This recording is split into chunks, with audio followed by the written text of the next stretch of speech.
akan membawakan presentasi tentang penalaran. Saya Nagul Krisna Udayana dengan nomor 8192189. Om Swastiastu. Assalamualaikum warahmatullahi wabarakatuh. Salam kebajikan dan salam sejahtera bagi kita semua. Sebelum perkenalkan, nama saya Hendrik Kuswandinas dengan NIM 8921891. Di sini saya akan memaparkan konsep dan terminologi penalaran hukum, memperlihatkan eratnya hubungan antara logika dan hukum.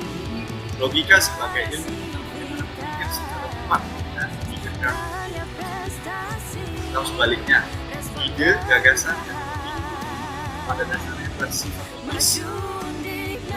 Menurut Hans Kelsen dalam bukunya Essay in Legal and Moral Philosophy menulis bahwa sifat logis merupakan sifat khusus hukum, yang berarti bahwa dalam relasi timbal balik mereka, norma hukum harus sesuai dengan asas.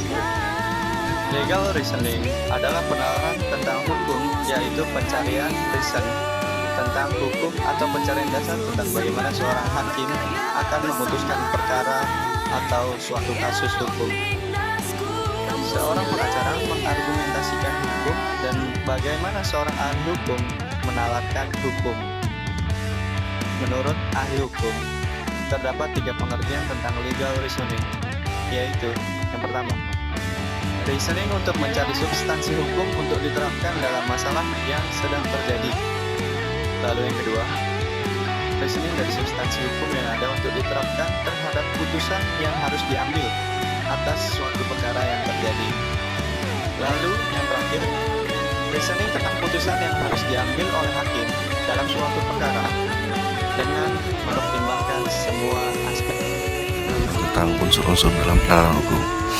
Di sini unsur-unsur yang dimaksud bukan merupakan bagian-bagian dari yang menyusun suatu penalaran, tetapi merupakan hal-hal sebagai prinsip yang harus diketahui terlebih dahulu. Karena penalaran adalah suatu proses yang sifatnya dinamis tergantung pada pangkal pikirnya. Unsur-unsur penalaran yang dimaksudkan adalah tentang pengertian, karena pengertian ini merupakan dasar dari semua bentuk penalaran. Selanjutnya saya akan melanjutkan tentang jenis-jenis penalaran hukum sebagai suatu kegiatan berpikir. Maka penalaran mempunyai ciri-ciri tertentu yaitu sebagai berikut: yang adanya suatu pola berpikir yang secara luas, yang B, adanya sifat analitik dari proses berpikir manusia.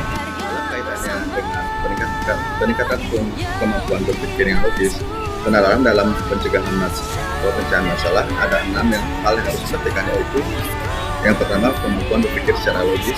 Yang kedua, pemecahan masalah harus bersifat objektif. Yang ketiga, haruslah bersifat ilmiah saintifik. Yang keempat, mempelajari fakta dalam konteks pemecahan masalah. Yang kelima, tidak selalu menerima secara a priori setiap ide ataupun teori yang ada. Yang keenam, menggunakan seluruh kemampuan yang baik dan potensial. Hubungan antara konsep, proposisi, dan penalaran hukum. Konsep adalah ide-ide, penggambaran hal-hal atau benda-benda, ataupun gejala sosial yang dinyatakan dalam istilah atau kata. Untuk bisa mengkomunikasikan pengertian yang diperolehnya secara lebih bermakna, maka diperlukan alat-alat pemikiran lebih lanjut, yaitu pernyataan atau proposisi. Penalaran dalam hukum beranjak dari pengertian atau konsep. Salah satu cara yang seringkali digunakan untuk menjelaskan konsep adalah definisi. Biasanya atau lazimnya, definisi dibedakan atas definisi nominal dan definisi real.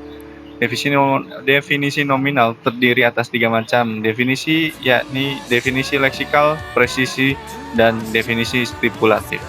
Baik, sekian video dari kelompok kami. Mohon maaf apabila video ini masih belum sempurna. Terima kasih teman-teman atas perhatian dan atensinya akan presentasi kami. Untuk teman-teman tetap jaga kesehatan karena kita masih dalam masa pandemi COVID-19.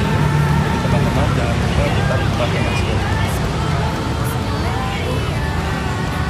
Terima kasih ya teman-teman. Om Santi Santi Om. Salam sehat. Om Santi Santi.